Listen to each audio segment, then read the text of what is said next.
What is ABO incompatibility? How does ABO incompatibility happen? And why high bilirubin levels are dangerous for a newborn baby?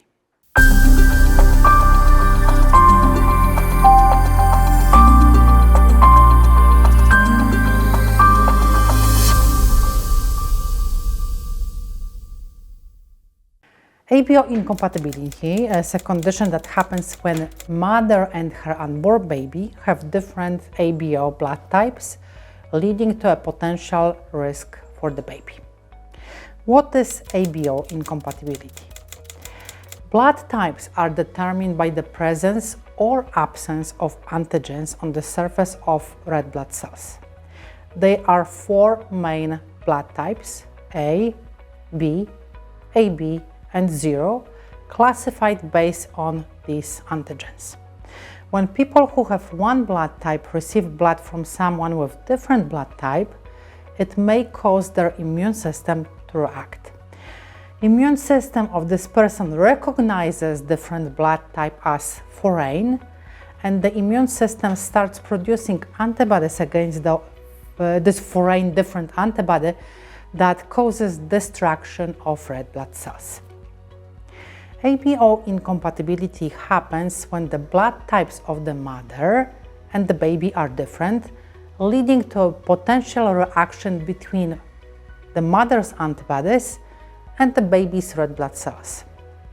This condition is most common when mother with blood type 0 has a baby with either blood type A or B or AB, but it can occur in any other combinations as well. How does ABO incompatibility happen? During the pregnancy, mother's and the baby's blood system are usually separate. However, there are small amounts of baby's blood that can mix with mother's blood. If the mother is blood type 0 and the baby has blood type AB or AB, the mother's immune system may recognize the baby's A or B antigens as foreign and produce antibodies against them. These antibodies can then cross the placenta and start attacking the baby's red blood cells, leading to hemolysis, which is a destruction of red blood cells.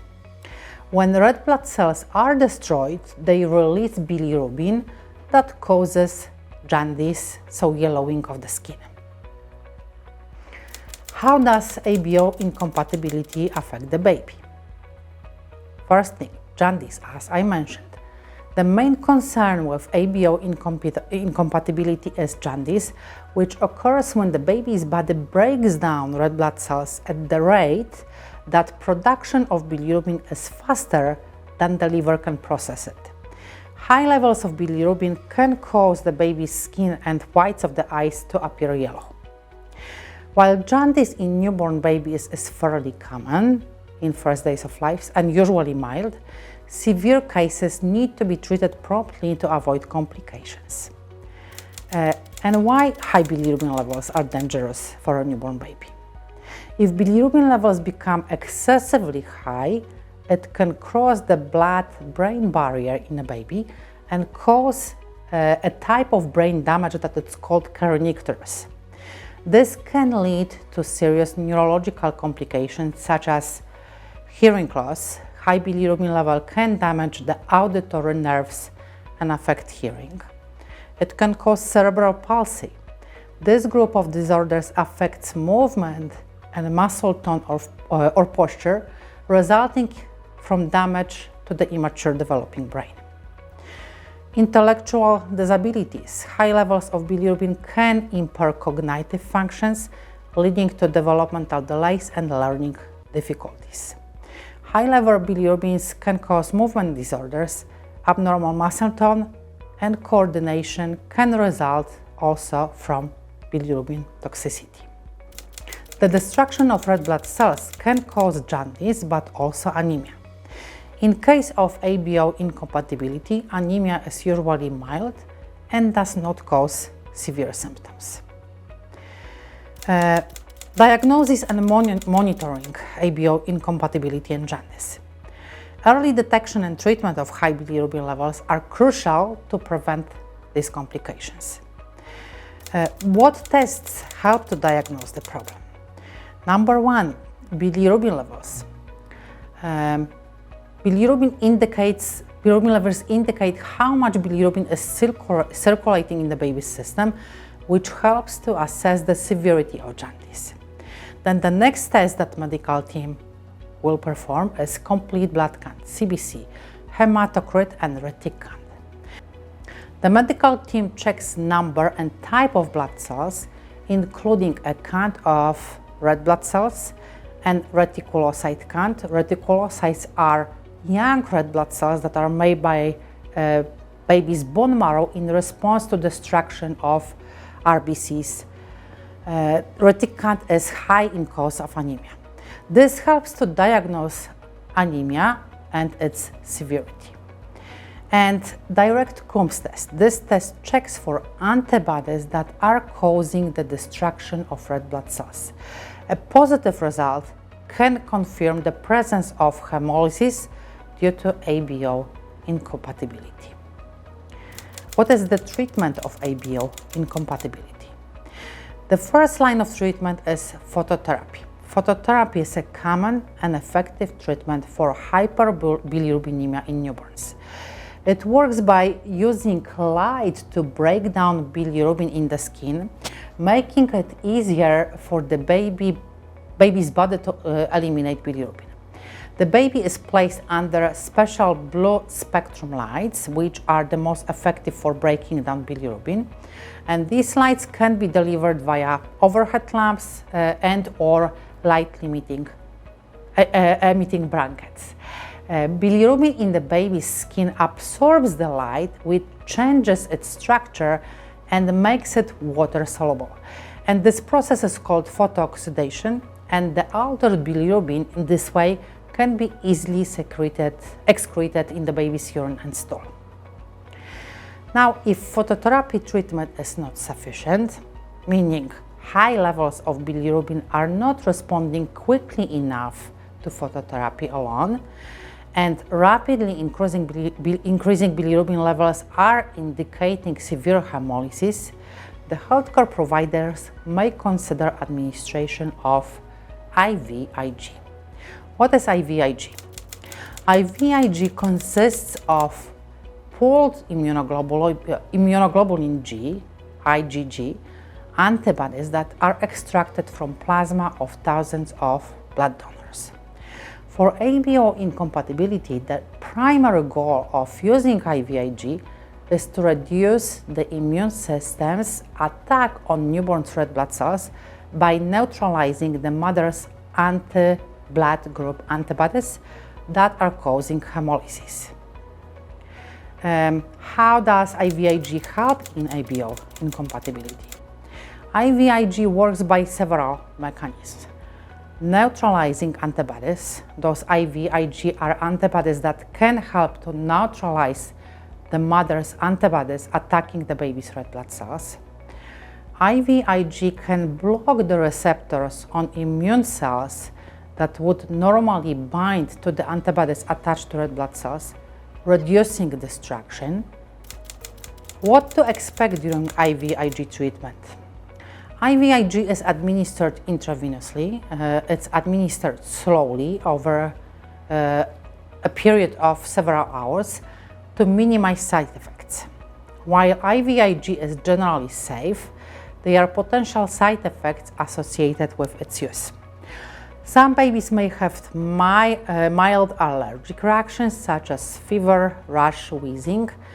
Babies that are given IVIG are closely monitored during and after IVIG administration for any adverse reactions such as allergic reaction, temperature, and changes in blood pressure. When bilirubin levels are extremely high and not responding to other treatments like phototherapy, IVIG administration, or when there is significant risk of bilirubin-induced neurologic dysfunction of to the neonate, neonatal team may need to perform procedure that it's called exchange transfusion. This procedure requires a skilled medical team and close monitoring to ensure the safety and well-being of the baby. It needs also special preparation, which includes obtaining the necessary blood products, IV lines, and monitoring equipment. During the procedure, there are two catheters placed. Usually, one is placed in the umbilical artery, the other one in the umbilical vein. And small amounts of baby's blood are removed and replaced with donor blood. This is done in cycles, with each cycle removing small volume of blood and replacing a small volume of blood from the donor. The baby's vital signs, heart rate, blood pressure, oxygen levels, are closely monitored throughout the procedure to ensure stability of the baby. The baby is closely monitored even after the procedure, and we are looking for signs of complications such as changes in vital signs, infection, or issues related to blood clotting. Blood tests are repeated to check bilirubin levels and other important parameters. What are the risks and complications of the procedure? Infection is the first one, due to invasive nature of the procedure, then bleeding or clotting problems from the insertion of umbilical catheters, electrolyte imbalances due to exchange of large volumes of blood, and blood pressure changes because of sudden changes can occur during the exchange transfusion. Also, allergic reaction to the donor blood or donor plasma. Prevention and management of ABO incompatibility. There is no way to prevent ABO incompatibility, but it's usually manageable with early detection and treatment. Most babies with this condition do not experience severe problems and recover completely. And follow-up care. When the baby is born and we cut the cord, umbilical cord, antibodies from mom to the baby bloodstream do not cross placenta anymore, but they stay in the baby's system and they can be present in baby's bloodstream for as long as 2 weeks. Because of that reason, it is important for those babies with ABO incompatibility to have thorough follow-up even after discharge from the hospital. The level of antibodies against red blood cells decrease with time, and it's crucial for babies with ABO incompatibility to have follow-up appointments to monitor their bilirubin level and level of blood cells. This helps to ensure that any remaining issues such as persistent anemia or persistent jaundice are addressed promptly to prevent further complications. If you have any questions, please contact me at neonatologyforparents.com.